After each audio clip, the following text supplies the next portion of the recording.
Olá, turma! Finalmente a terceira temporada de Stranger Things chegou no Netflix.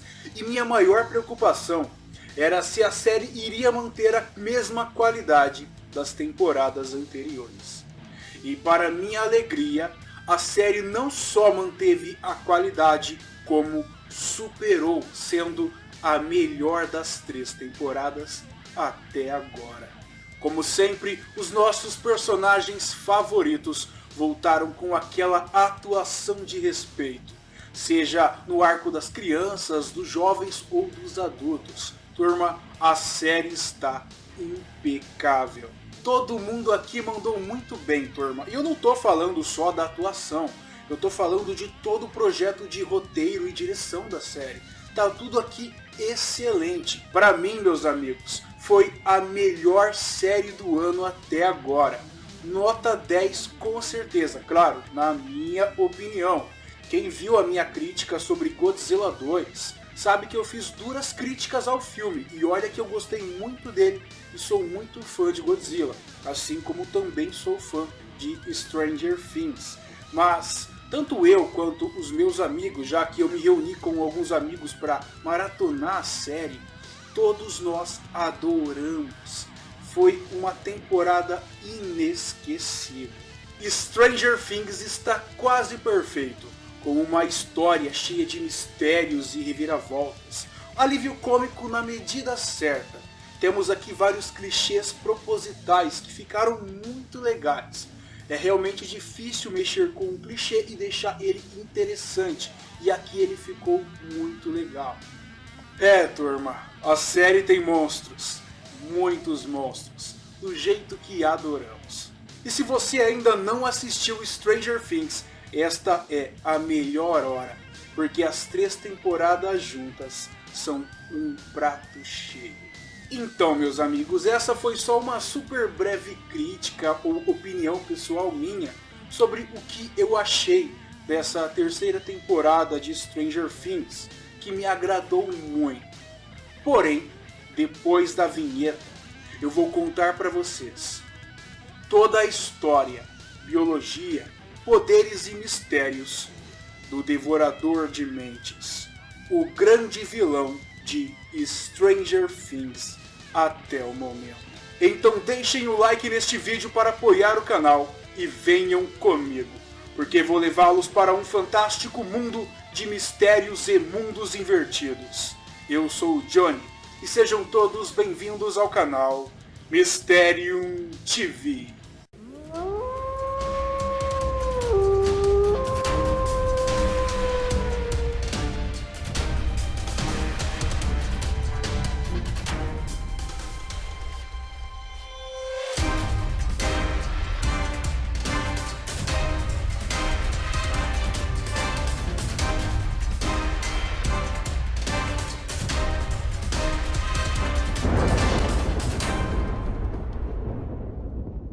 Eu acho que nem precisava avisar, mas é óbvio que esse vídeo terá muitos spoilers. Então se você ainda não viu a terceira temporada, ou até mesmo a segunda temporada de Stranger Things, eu recomendo que primeiro você assista e depois venha assistir esse vídeo.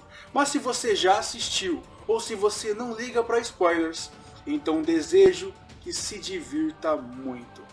É o seguinte, turma, para vocês entenderem toda a história do Devorador de Almas, antes eu preciso voltar no tempo e recontar algumas histórias, só que encaixando algumas peças, porque as outras temporadas deixaram vários mistérios. E agora vamos estar desvendando alguns deles e explicando e podendo fazer ali uma linha direta até chegarmos no Devorador de Almas. Acima de tudo, essa é uma série de mistério. A cada nova temporada, a cada livro, a cada novo quadrinho, mais um pouco desse mistério é revelado, para que no final tudo faça sentido ou não, como já vimos em várias outras obras. Bem, turma, como eu já tinha revelado no meu vídeo do Demogorgon, quem não assistiu ainda, é só clicar no card aqui em cima ou acessar o link na descrição. O plano de fundo para a criação de Stranger Things é o projeto MK Ultra, que é um projeto secreto dos Estados Unidos que realmente existiu e foi a inspiração ali para a criação da série. E esse projeto MK Ultra foi responsável por dezenas de experimentos. A maioria deles eram para desenvolver drogas e procedimentos a serem usados em interrogatórios e torturas, para forçar confissões por meio de controle da mente. Mas essa seria apenas a ponta do iceberg, turma. E no fundo disso tudo estavam os mais cruéis experimentos científicos que utilizavam humanos e animais como cobaias. Se é verdade ou não, eu não sei, mas sei que isso é um assunto para um outro vídeo.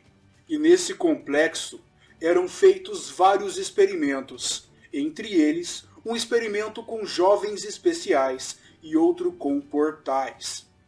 A jovem Eleven estava em um projeto no qual utilizavam seus dons para espionagem. Porém, ao um dos portais do experimento finalmente ser aberto, ele acabou revelando um universo paralelo, que mais tarde será chamado de Mundo Invertido. E Eleven acabou entrando com sua mente acidentalmente para dentro do portal e acabou se comunicando com uma criatura assustadora. E esse monstro super evoluído, turma, tem a capacidade de viajar por portais que ele mesmo cria, rasgando o véu da realidade entre os dois mundos e atravessando ele.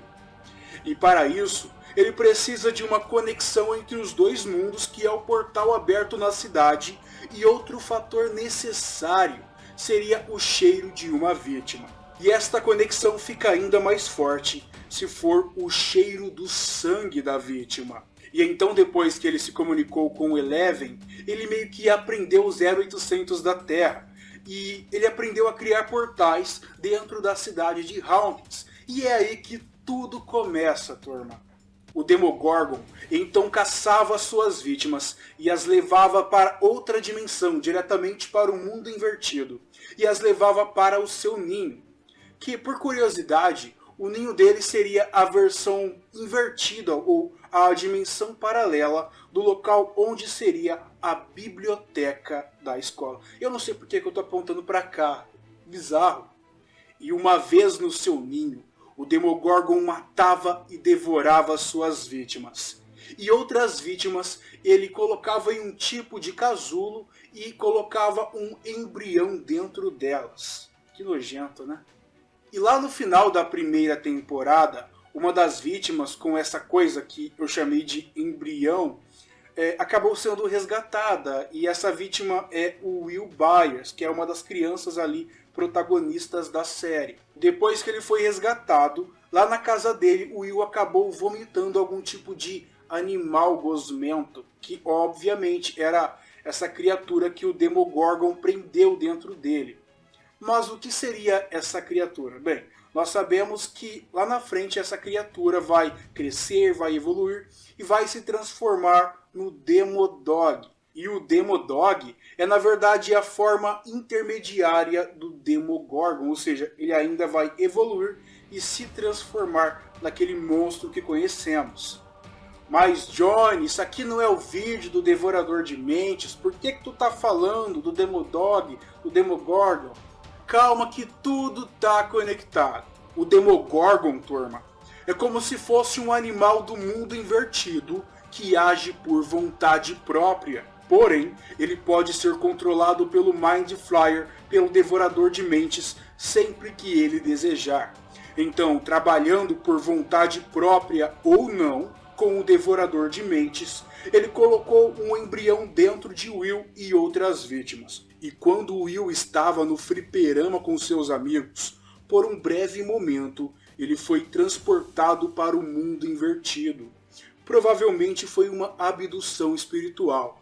E então, uma entidade muito poderosa e inteligente tenta entrar no corpo de Will. Porém, ele foi despertado pelos amigos. E só depois de algumas tentativas, ele acabou possuindo Will na escola. E mais tarde, essa criatura será chamada de Mind Flayer, ou Esfolador de Mentes. Mas aqui no Brasil, turma, ele ficou conhecido como Devorador de Mentes. E não confundam, ele não entrou totalmente no corpo de Will. Apenas uma parte dele que entrou no corpo de Will. É como se ele estabelecesse uma conexão com ele, fazendo dele a sua ferramenta. E isso provavelmente, aparentemente, é possível pelo fato do Will ter passado tudo aquilo lá no mundo invertido. Acredito que vocês já sabem, mas acho que é importante eu avisar que tanto o Demogorgon como o Mind Flayer são personagens dos jogos de RPG que as crianças jogam, o D&D ou o Dungeons & Dragons. E na segunda temporada, turma, o portal com o mundo invertido ainda está aberto, e ele está se conectando a um nível simbiótico com o nosso mundo, ou seja, eles estão se fundindo, e com isso o portal vai ficando cada vez maior. Então vários túneis subterrâneos são criados entre a nossa realidade e o mundo invertido, e vários Demodogs se movimentam por esses túneis para vigiá-lo e protegê-lo, porque aparentemente os túneis disseminam a conexão entre os dois mundos. E prestem atenção, tudo isso está acontecendo pela influência e poder do Devorador de Mentes, porque ele quer que o portal consiga se expandir e ficar maior, para que ele possa atravessar do mundo invertido para a nossa realidade.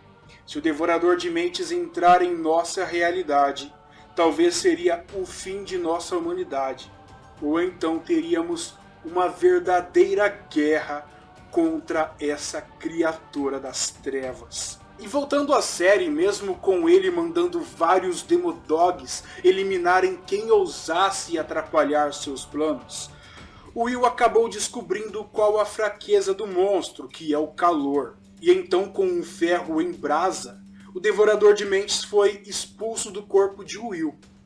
E depois desse acontecimento, a Eleven finalmente consegue fechar o portal do mundo invertido, quebrando então a conexão do Devorador de Mentes com o nosso mundo e fazendo com que todos os Demodogs acabassem morrendo. E tudo isso nos leva à terceira temporada, onde durante uma breve viagem ao passado, descobrimos que os russos continuaram os experimentos com portais na Rússia. Porém, eles falharam e muita gente acaba sendo abatida. Enquanto isso, no presente, descobrimos que existe um gigantesco complexo científico-militar russo subterrâneo abaixo do shopping da cidade. E então, mais uma vez, o portal está sendo aberto no experimento dos russos. Só que apenas uma fresta desse portal acabou sendo aberta no experimento, o que foi o suficiente, turma, para o Devorador de Mentes conseguir se conectar com o que restou de seus fragmentos em nossa realidade. E então ele junta todos os seus fragmentos, os seus rastros, e formam uma espécie de sombra maligna, semelhante àquela que entrou em Will. E esta sombra acabou entrando em vários ratos. Uma curiosidade é que tanto os ratos quanto os humanos que forem infectados, em um determinado momento, se tiverem oportunidade, vão se alimentar de pesticidas, adubos e venenos. E voltando aos ratos, depois de algum tempo, os ratos eles ficaram, entre aspas, maduros, e então começaram a se dissolver e virar uma gosma nojenta e viva, praticamente igualzinha à do filme A Bolha.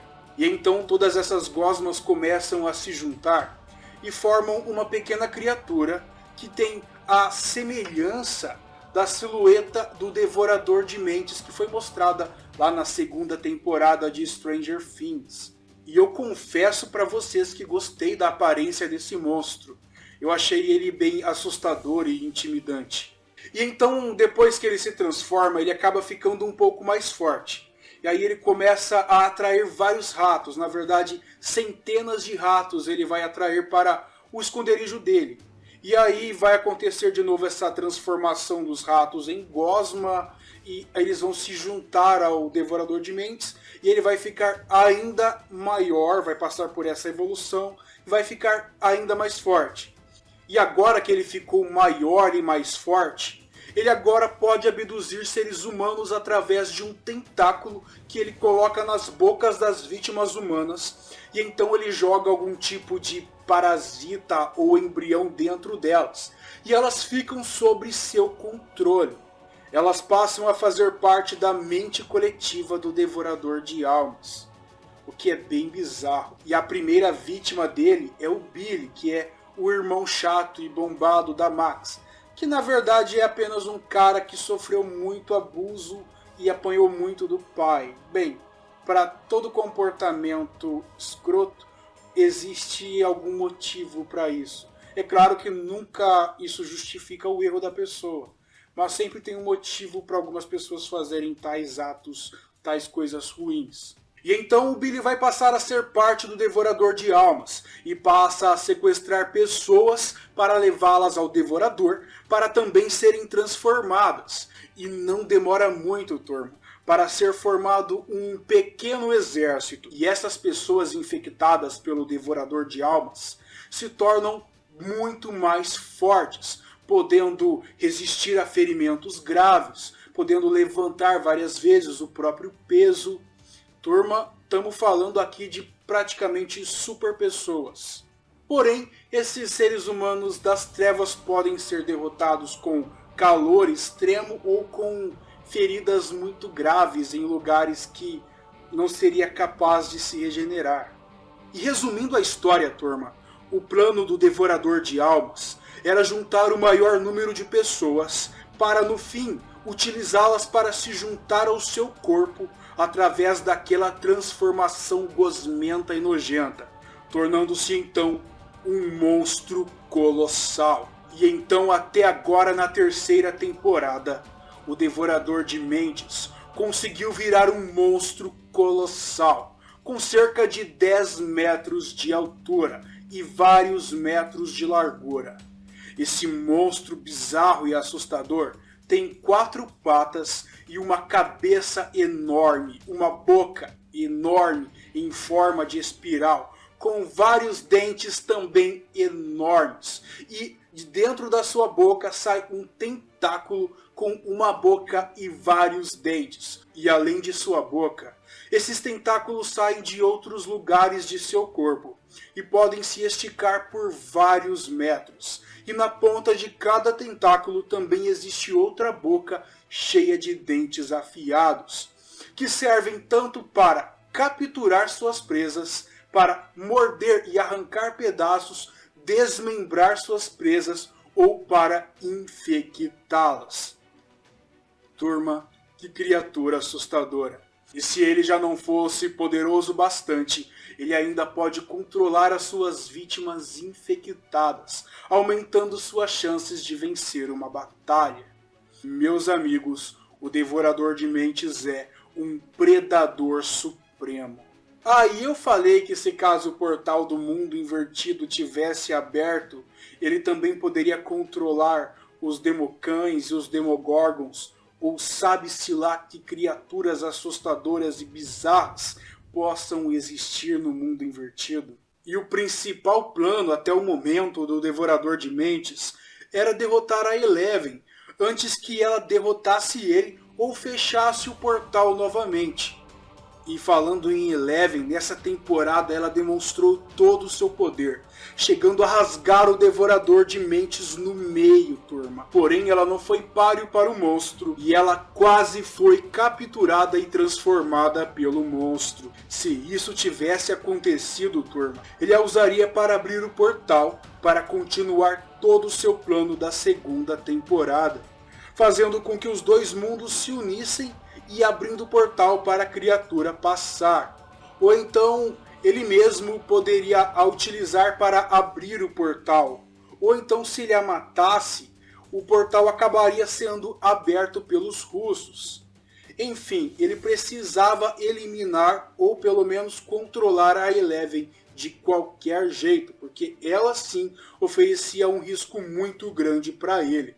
Porém, sabemos que com todo o trabalho em equipe, seja com a ajuda das crianças, com o sacrifício do Billy e do delegado, e da Joyce conseguir fechar o portal, o Devorador de Mundos mais uma vez perdeu a conexão com a nossa realidade. E então ele simplesmente perdeu a conexão com seu corpo. O Devorador de Mentes, feito com restos mortais de ratos e seres humanos, acabou caindo morto no chão. E vem cá, turma, chega aí. Eu não sei se vocês perceberam, mas eu tenho uma teoria muito interessante que acho que faz bastante sentido. Como nós sabemos, o Devorador de Mente mostrado na série foi uma criatura criada, como eu acabei de dizer, com restos de humanos e ratos. Na verdade, ele não é o Devorador de Mentes verdadeiro, e sim uma cópia dele, uma réplica dele. E isso significa que lá no mundo invertido existe o Devorador de Mentes em sua verdadeira forma e em seu verdadeiro tamanho, que acredito que deva ser descomunal. E falando em descomunal, já pensou se a série acabasse mostrando um Devorador de Mentes feito com restos de humanos e ele acabasse crescendo e se tornando um kaiju à la Godzilla ou Círculo de Fogo? O único fator que impediu de isso acontecer, acredito que foi o financeiro. Porque uma vez que ele ficou grande, ele acabou adquirindo ainda mais poder, ele poderia, acho que, se juntar a um ser humano apenas de tocar nele, e grudar e absorver. Porque cada vez que ele ia crescendo, ele ia ficando mais forte e adquirindo novas formas de absorver e controlar os humanos. Meus amigos, quem sabe na quarta temporada o Devorador de Mentes não consegue finalmente atravessar esse portal e a gente vai poder ver ele em sua aparência verdadeira e toda a sua supremacia e maldade. Eu não sei vocês, mas eu adoraria ver isso. E aí, o que vocês acharam da minha teoria? Postem a opinião de vocês aqui embaixo nos comentários. E com um monstro tão grande desses no mundo real, como ele poderia ser derrotado, hein? Vocês sabiam que o Devorador de Mentes, além, claro, de ser uma criatura do D&D, ele é inspirado em um monstro Lovecraftiano? Vocês querem saber sobre isso? Querem que eu faça um vídeo sobre as raízes do Devorador de Mentes, do Demogorgon, seja no D&D ou então nas lendas Lovecraftianas? Comentem aqui embaixo nos comentários. E vocês querem um vídeo sobre a cena pós-crédito? Bem, mais uma vez, comentem. E este foi o vídeo do Devorador de Mentes de Stranger Things.